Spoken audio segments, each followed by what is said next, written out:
नमस्कार, आपका स्वागत है पॉलिटिकल पंचायत में। और इस वक्त हम मौजूद हैं दिल्ली विधानसभा का पहला जो विधानसभा क्षेत्र है नरेला, वहां पर। और इस वक्त हमारे साथ जो है राजकमल जी मौजूद हैं, जो कि फाउंडर रहे हैं आम आदमी पार्टी के। और देखिए, जब आम आदमी पार्टी बनी थी तो कई वादों के साथ बनी थी, कई घोषणाओं के साथ बनी थी, भ्रष्टाचार मुक्त होने की बात कही गई थी और दिल्ली में एक लहर चली थी। लेकिन आज वही आम आदमी पार्टी टूटती हुई भी नजर आ रही है, चाहे बात नरेला विधानसभा की ही क्यों ना हो। यहाँ पर जिस तरह से पार्टी का कैंडिडेट तय कर लिया गया, उस पर टिकट काट के शरद चौहान को दिया गया।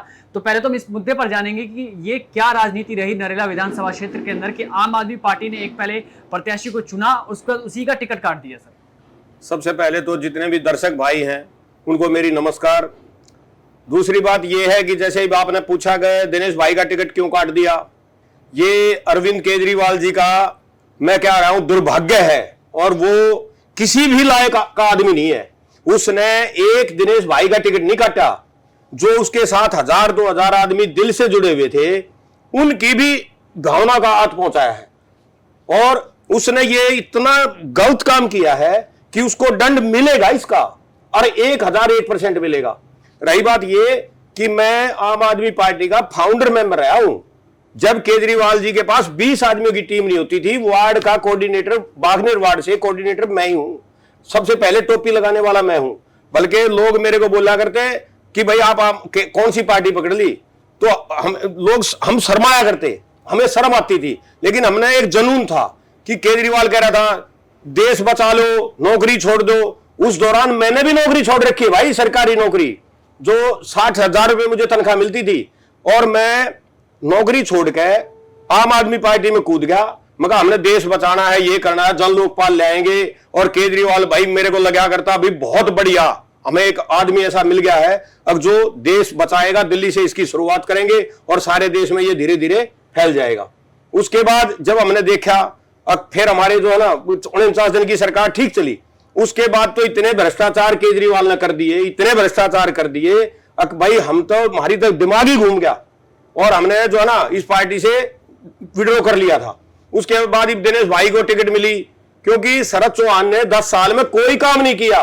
आप मेरे साथ, ये कैमरा आपके पास है, मेरे साथ मेरी कॉलोनी में चलो, स्वतंत्र नगर में चलो, यहां जितनी भी ये पॉकेट है हम दिनेश भाई के साथ घूम रहे थे, उसमें देखो 1-1 साल होगा, 2-2 साल नाली साफ नहीं हुई भाई।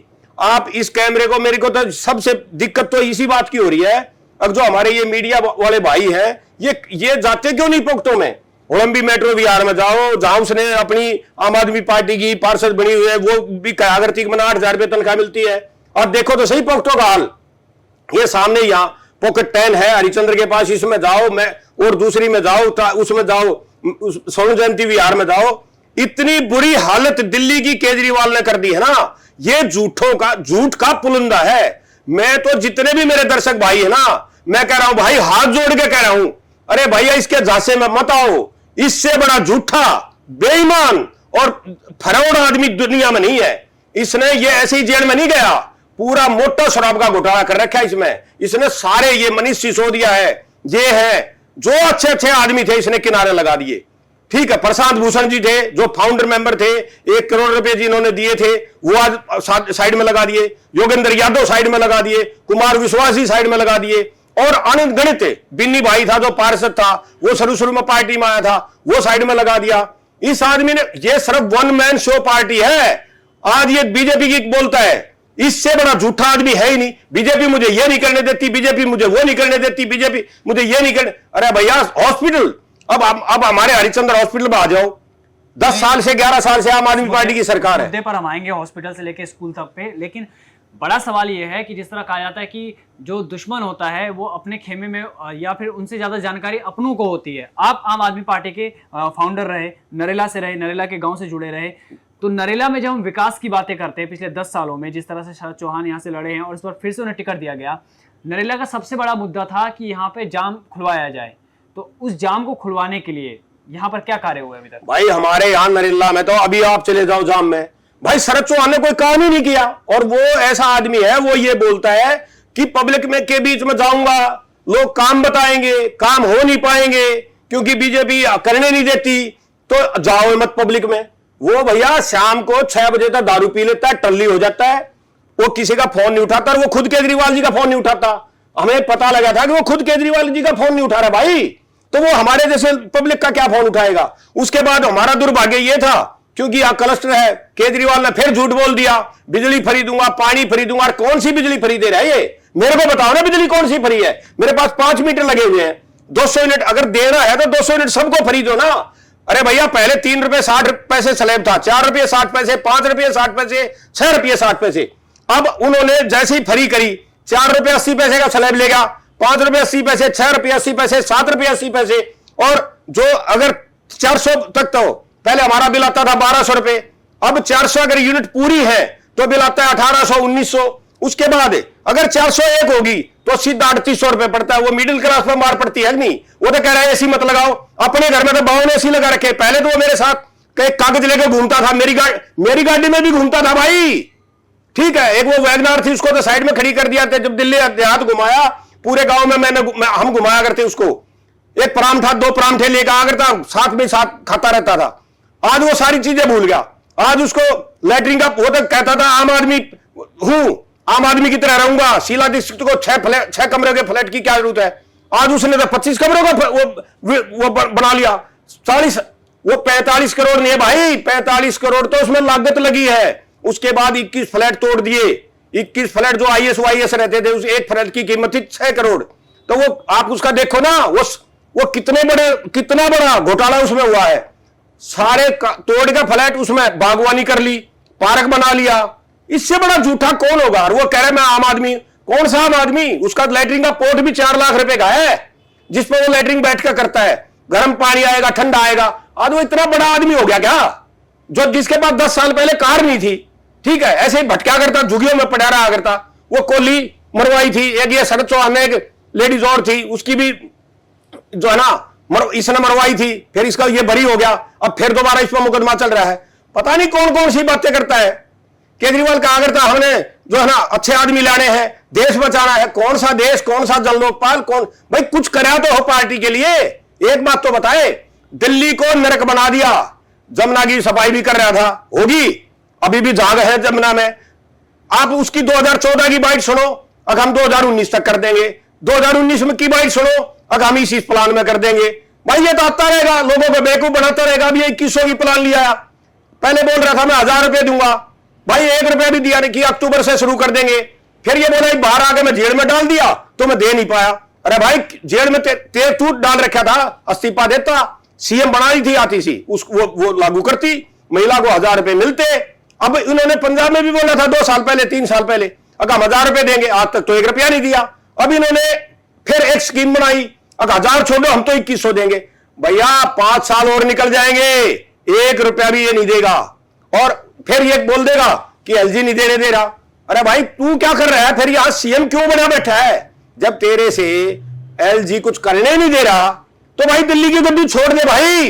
तुझे क्या चाहिए, बतेरा मौज ले ली, हजारों करोड़ रुपए कमा लिए तूने, और क्या चाहिए। ये संजय सिंह आता था मेरे ऑफिस में, 2 जोड़ी कपड़े नहीं होते थे उसके पास, 2 जोड़ी कपड़े नहीं थे संजय सिंह के पास। मैं सीधे चैलेंज कर रहा हूं, पूछ लियो, 2 जोड़ी कपड़े नहीं होते थे। अरे सारे ये तो भीख मंगे थे जो इकट्ठे हो गए देश, अब दिल्ली पर राज करने लग रहे हैं। चलिए ये तो पूरे दिल्ली की बात हो गई है, आपने संजय सिंह का नाम लिया, केजरीवाल का नाम लिया। हम बात कर रहे हैं नरेला विधानसभा की, और जब भी मूलभूत सुविधाओं की बात आती है तो सबसे पहले बात आती है अस्पतालों की, स्कूलों की, कॉलेज की, बिजली की और पानी की। बिजली पे आपने बड़ा खुलासा किया कि जो फ्री बिजली का जो वादा और नारा दिया गया था अरविंद केजरीवाल द्वारा, वहाँ पे उसके दामों में बढ़ोतरी भी की गई है। अब हम स्कूल और अस्पतालों की बात करें जो सबसे ज़्यादा ज़रूरी है किसी भी इलाके के लिए, तो उसकी यहाँ पर क्या स्थिति रही है पिछले 10 सालों में। क्योंकि उससे पहले कांग्रेस की सरकार थी, शीला दीक्षित की सरकार थी, और अभी जिस तरह से संदीप दीक्षित का बयान आया था कि शीला दीक्षित के समय में दिल्ली को बढ़ाया गया, अब 10 सालों से केजरीवाल की सरकार रही है। तो नरेला के अंदर स्कूलों की और अस्पतालों की क्या स्थिति हो चुकी है। अब अस्पताल की सुन लो, हमारे यहाँ एकमात्र हरिश्चंद्र हॉस्पिटल है।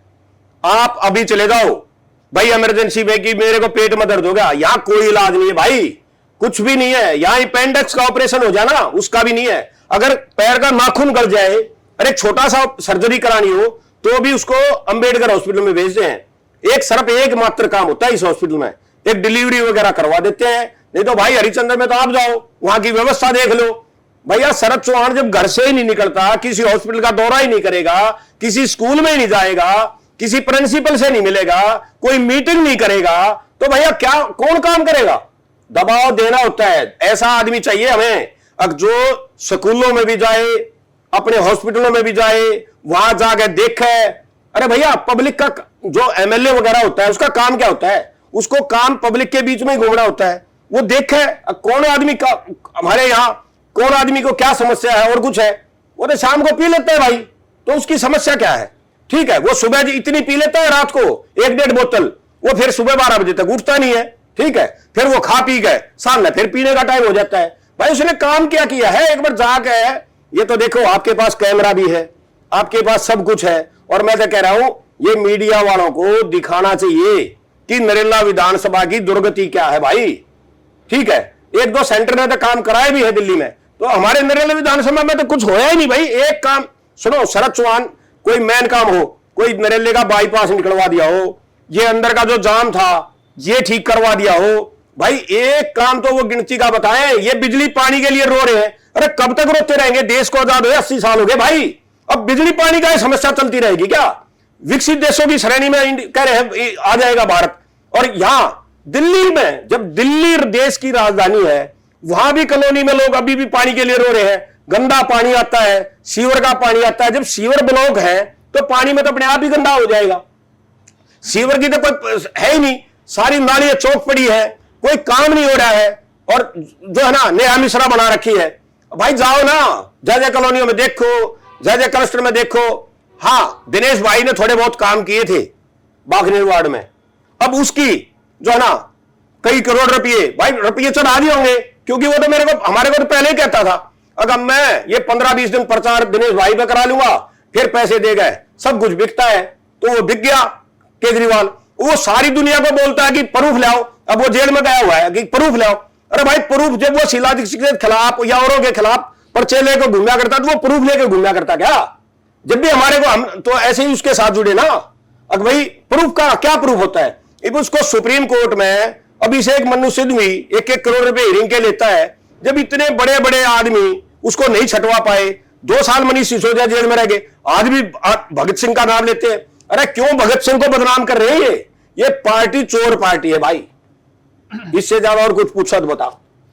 अब तो एक बड़ा सवाल ये भी है कि जैसा कि आपने केजरीवाल पे और आम आदमी पार्टी पे तमाम नेताओं पे आरोप लगाए हैं, कुमार विश्वास भी जब आए थे आम आदमी पार्टी में, उन्होंने भी इसी वजह से छोड़ा, इन्हीं नाराजगियों की वजह से छोड़ा, और आज आपने भी आम आदमी पार्टी का साथ लगभग इन्हीं नाराजगियों की वजह से छोड़ नरेला का। और नरेला में सबसे बड़ा मुद्दा है क्राइम का, यहाँ पर भूमि अधिग्रहण का, और इन मुद्दों पर अभी तक आम आदमी पार्टी ने क्या यहाँ पर एक्शन लिया है? भाई ऐसा है, केजरीवाल आने के बाद है ना, नरेला विधानसभा में 10 साल में 200 कॉलोनी कट गई, 200 कॉलोनी, क्योंकि एमएलए को भी रुपये मिलते हैं, ठीक है, और ऊपर भी पहुंचते हैं, और भाई कॉलोनी काटे जा रहे हैं गदागद गदागद गदागद। यहां कोई देखने वाला नहीं है, एसडीएम तो उसके हाथ में है। भाई क्यों कच्ची कॉलोनी कटने दे रहे हैं? क्यों उसमें वो कर रहे हैं? जो किसानों की जमीन है उसको औने पौने दामा में ले गए और कॉलोनी काटने लग रहे हैं। ठीक है, प्रॉपर्टी डीलरों की बाहर आ रही है, और ऐसे ही जो गरीब आदमी है, अब ये कह रहे हो रोहिंग्या तो बसाएगा, पूरी दिल्ली में शादी रोहिंग्या इस केजरीवाल ने। भाई कहीं भी जाओ, कितने भी बैठो, अपना जो है ना टायर पंचर की दुकान खोल लो, और कुछ भी खोल लो, चाय की दुकान खोल लो, फिर इनके पास बड़े बड़े, अगर मान लो सुप्रीम कोर्ट आदेश दे देता है, अगर भाई ये जो है ना ये गलत रोडों पे अतिक्रमण कर रखा है, तो इनके बड़े बड़े लॉयर वहां हाई कोर्ट का दरवाजा, सुप्रीम कोर्ट का दरवाजा। भाई मेरी तो समझ में एक बात नहीं आती, एक आम आदमी के लिए तो सुप्रीम कोर्ट 8 महीने 2-2 साल भी टाइम नहीं देता। अगर किसी की झुग्गी पड़ा है तो उसके लिए तो 2 घंटे के बाद सुप्रीम कोर्ट खुल जाता है। हमारी तो समझ में नहीं आ रहा है देश में क्या चल रहा है भैया। तो जब हम बात झुग्गियों की कर रहे हैं कि हाल ही में प्रधानमंत्री नरेंद्र मोदी ने भी झुग्गी वासियों के लिए एक योजना लागू की और साथ ही नए घर भी उनको दिए हैं, तो केजरीवाल ने क्या झुग्गी वासियों के लिए कुछ किया है यहाँ पर? यहाँ कुछ नहीं किया झुग्गियों के। हाँ देखो, उनका दुर्भाग्य है बेचारों का, वोट वो केजरीवाल को ही देते हैं। अगर वो बीजेपी को वोट भी करेंगे ना तो लोग कहेंगे नहीं, जितनी झुग्गी बस्ती है वो केजरीवाल को वोट कर रही है। लेकिन भाई वो बेचारे गरीब आदमी है, अरे गरीब का इतना भी फायदा मत उठाओ। अब उनकी 200 रुपए 400 रुपए बिजली के चक्कर में है, ठीक है, और पानी जो है ना, पानी तो उनको है ही नहीं घर, सिर्फ बिजली बिजली। और ये जो डीटीसी छोड़ रखी है इनमें, वो फ्री सफर कर लेती है। और वो अरे भाई एक वो भी इंसान है, जाकर तो देखा एक बार केजरीवाल, एक बार कॉलोनी में घूमे तो सही, क्योंकि वो तो अब शीश महल में रहता है, उसके आगे पीछे चारों तरफ आदमी आदमी घूम रहे हैं। पहले तो वो क्या करता, देश को, भाई मेरे सामने बोलता था दिल्ली का बजट इतना है, 5 साल में पूरी दिल्ली की पगडंडी सड़कें सब कुछ नहीं बन जाएंगी। ईब तो मेरे को कुछ भी नहीं लग रहा, ये 10 साल से सारा ही और भी बेड़ा गर्क हो गया। 40 साल पहले भी दिल्ली की इतनी बुरी हालत नहीं थी जो आज 10 साल में होगी, अब 5 साल में वो तो गड्ढे गड्ढे सड़कों पे। हाल ही में उन्होंने एक बयान भी दिया था केजरीवाल ने कि मुझसे गलती हुई है, मैंने इन कामों को नहीं किया, आप 5 साल फिर मौका दीजिए क्योंकि मैं जेल में था, इस वजह से काम नहीं कर पाया। जेल में तो वो 5-6 महीने रहा है। भैया 11 साल हो गए, 11 साल थोड़े नहीं होते। 11 साल में तो बच्चा जब पहली क्लास में होता है 12वीं क्लास पास कर जाता है, और 12 साल किसी के लिए पूरी अब ये 12 साल तो ये खा लिया हमने, इसने मारे, और 5 साल इसने और मौका दे दें। कतिये नाश करके जागा के मारा, मतलब कतिये बेड़ा गर्क करके जागा क्या दिल्ली का, इसने मतलब बेड़ा गर्क करने की सोच ली क्या? अरे भैया हटाओ इसको। और सुनो, मैं तो मीडिया वाले भाइयों से भी एक रिक्वेस्ट कर रहा हूं, और जितनी ये जनता जनार्दन मेरे को भी देख रही है, भाई कॉलोनियों में जाएं, देखें, हॉस्पिटलों में जाएं। और सुनो, ये तो चलो अब इलेक्शन है, आप आदमी के पास, आम लोगों के पास घूम रहे हो, इसके बाद है ना, मैं तो सारे मीडिया कर्मियों से हाथ जोड़कर रिक्वेस्ट है, जो आदमी अपने एरिया में जहां रहता है वहां के हॉस्पिटलों की देखे दुर्दशा। अब ये बोल रहा है मोहल्ला क्लिनिक, ये बेइज्जती और कर रहा है हमारे दिल्ली की। मोहल्ला क्लिनिक में 2-2 कमरे बना गए, कुछ नहीं भाई, वहां कुत्ते मुत्ते हैं, कुत्ते लेट रहे हैं, कोई डॉक्टर नहीं है, कोई नर्स नहीं है, कोई कुछ नहीं है। मैं पहले हॉस्पिटल में था, पहले इतना तो हो जाया करता, डॉक्टर के पास जाते, डॉक्टर साहब भाई बढ़िया सी दवाई लिख दो, तो वो कहता है भाई हॉस्पिटल में तो बढ़िया दवाई है नहीं, तो हम कह देते अजी बाहर की लिख दो। अब तो वो काम भी बंद हो गया, डॉक्टर डरते हैं भाई बाहर की दवाई लिखेंगे नहीं, अगर किसी को हो रहा है कैंसर उसको देंगे पीसीएम पैरासीटामोल, इससे अलावा कुछ नहीं है भाई। और वो भी चौक पाउडर की है, नकली दवाई, नकला सब कुछ। जब हॉस्पिटल में है ही नहीं कुछ, मरने लग रहे हैं लोग, तो और क्या चाहिए? तो जिस तरह अस्पतालों की इन्होंने पोल खोली कि मोहल्ला क्लिनिक में कुछ नहीं हो रहा, अस्पतालों में कोई काम नहीं हुआ, एक बड़ा और गंभीर सवाल यह भी है कि जब शीला दीक्षित की सरकार थी दिल्ली के अंदर, तो कई जगहों पर रसोई योजना शुरू की गई थी, आपको याद होगा कि 15 रुपए में थाली मिलती थी गरीबों को। क्या नरेला में वो योजना आज तक आ पाई है शीला दीक्षित की सरकार में भी? और अभी आम आदमी पार्टी जब आई तो क्या इस तरह की कोई योजना लागू की गई? ऐसा है जी, देखो मैंने जिंदगी में कभी कांग्रेस को वोट नहीं दी, एक बार दी थी, उसके बावजूद आज मुझे लगता है कि शीला दीक्षित ने बहुत अच्छे दिल्ली में काम किए थे, और कुछ दिन उन्होंने रसोई भी बनाई थी जहां भरपेट लोगों को खाना मिला करता। लेकिन हमारा दुर्भाग्य है, और ये केजरीवाल जी ने हमारे को ऐसे बरगला दिया, अगर भाई शीला दीक्षित के घर में तो 13 एसी लगे हुए हैं, वो तो 6 कमरों के फ्लैट में रहती है, वो तो ये रहती है, ये हमें नहीं तो पता था ना। आज हमें शीला दीक्षित बहुत अच्छी लग रही है, ठीक है, लेकिन कांग्रेस पिछड़ती जा रही है क्योंकि कांग्रेस धरातल पर कोई काम नहीं कर रही। नहीं तो ये अगर कांग्रेस भी धरातल पर उतरे है तो केजरीवाल का सुपड़ा साफ अपने आप ही हो जाएगा भाई। और अब की बार है ना, जनता जनार्दन ने सोच रखा है इसको कुछ नहीं मिलने वाला, कोई सीट नहीं मिलेगी। एक गंभीर सवाल यह भी है कि जब हम नरेला विधानसभा क्षेत्र की बात करते हैं तो यहाँ पे देखिए नरेला में इंडस्ट्रियल एरिया भी है जहाँ से काफ़ी ज़्यादा उद्योग चलते हैं। इसके साथ ही यहाँ पर खेती भी काफ़ी मात्रा में होती है, पूरी दिल्ली को अगर देखें उस हिसाब से। तो जिस क्षेत्र में उद्योग भी है, खेत भी है, उस क्षेत्र में 10 सालों में, पिछले 10 सालों की बात करें, विकास का स्तर कितने % पहुंचा? 0% और नीचे आ गया, माइनस में 2-4% और माइनस में आ गया। भैया जब हमारे किसानों के लिए कुछ कर नहीं रहा, कोई सब्सिडी दे नहीं रहा और कुछ नहीं कर रहा, तो भाई फिर ये 70 नीचे आएगा कि ऊपर जाएगा? जैसे हॉस्पिटल है ना, अब वो तो कह रहा है वर्ल्ड क्लास हॉस्पिटल में। मैं केजरीवाल जी से एक बात पूछना चाहता हूं, क्या पूरे जो 70 MLA हैं और जिनके लिए 7-8 मंत्री हैं, क्या कभी कोई आदमी हॉस्पिटल में इलाज कराता है? क्या कोई सरकारी हॉस्पिटल में इलाज नहीं करा रहा? मनीष सिसोदिया की घरवाली अपोलो में क्यों जाती है? केजरीवाल बीमार हो जाता है तो गंगाराम में क्यों जाता है? जब भाई हॉस्पिटल वर्ल्ड क्लास है, मोहल्ला क्लिनिक वर्ल्ड क्लास है, तो भाई इनकी ये जो MLA हैं इन्होंने कभी मीटिंग करके पूछिए भाई कौन से हॉस्पिटल में इलाज करा रहे हो?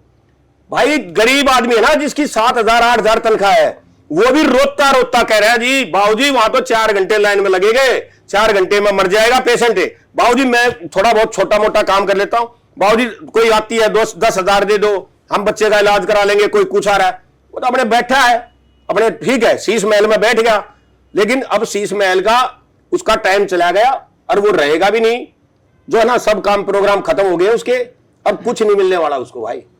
चलिए एक आखिरी सवाल आपसे कि आपने शीला दीक्षित सरकार की बात करी, केजरीवाल सरकार की बात करी, जब यहाँ पे नेतृत्व की बात आती है तो आप दिल्ली में बीजेपी को किस स्थान पर देखते हैं? क्योंकि पिछले 20 सालों से बीजेपी यहाँ पे आ नहीं पाई। हालांकि 2013 के चुनाव में बीजेपी यहाँ से जीती थी, नील दमन खत्री यहाँ से जीते थे। अब क्या बीजेपी की स्थिति दिल्ली में है? और मोदी के कार्यकाल और मोदी के नेतृत्व क्षमता की बात करें तो उस पर आपकी क्या राय है? देखो जी, मैं अभी भी एक बात कह रहा हूं कि मैंने कभी बीजेपी ज्वाइन नहीं करी, कभी मैंने एक पार्टी ज्वाइन करी थी, सिर्फ आम आदमी पार्टी। लेकिन मैं आज भी कह रहा हूं, जो हमारे नरेला में एक फ्लाईओवर बना वो सेंटर ने बनाया, ठीक है, जो एफसीआई गोदाम के वहां। एक जो अभी तीसरा बाईपास निकाला है वो भी सेंट्रल गवर्नमेंट ने निकाला है, उसमें मोदी का हाथ है। भारत मंडपम बनाया है जो 2700 करोड़ रुपए का, वो भी उन्होंने किया है। जो इंडिया गेट पर सौंदर्यीकरण किया है वो भी मोदी जी ने किया है। और एक जो द्वारका में वो बनाया है, जो है ना कि वो जो वहां जो हमारे जो बड़ी बड़ी हैं जो काम करेंगे, जो टेक्निकल इशू वहां काम होगा, वो भी सेंट्रल गवर्नमेंट ने किया है।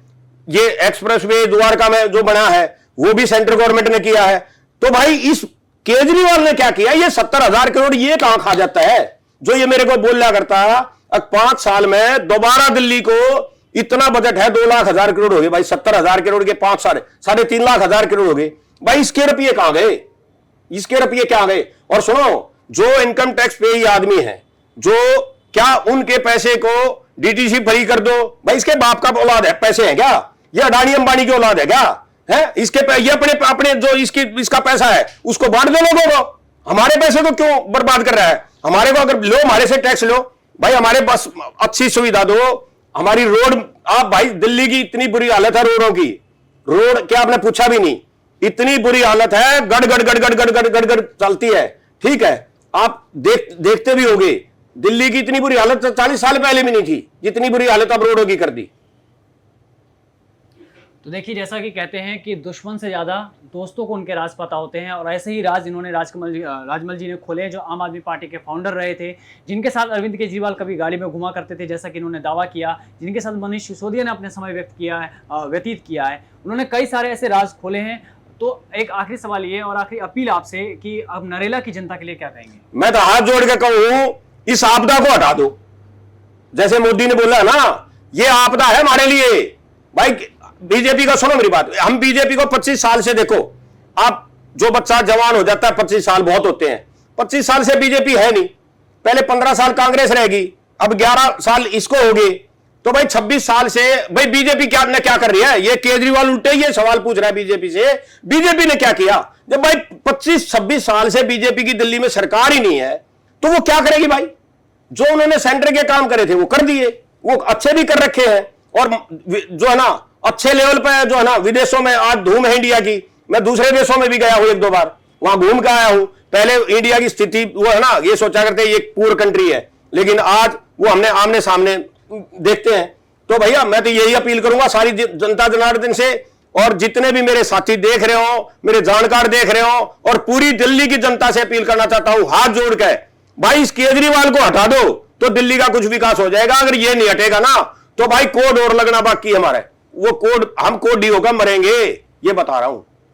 तो ये थे हमारे साथ राजमल जी, जिन्होंने कई सारे राज खोले। तो आपसे भी अपील है कि जब 5 फरवरी को चुनाव देने जाए, वोट देने जाएं, तो प्रत्याशी को चुनकर जाएं, अपने मन में चुनकर जाएं, उनके कामों को देख कर जाएं और उसके बाद वोट दें। धन्यवाद।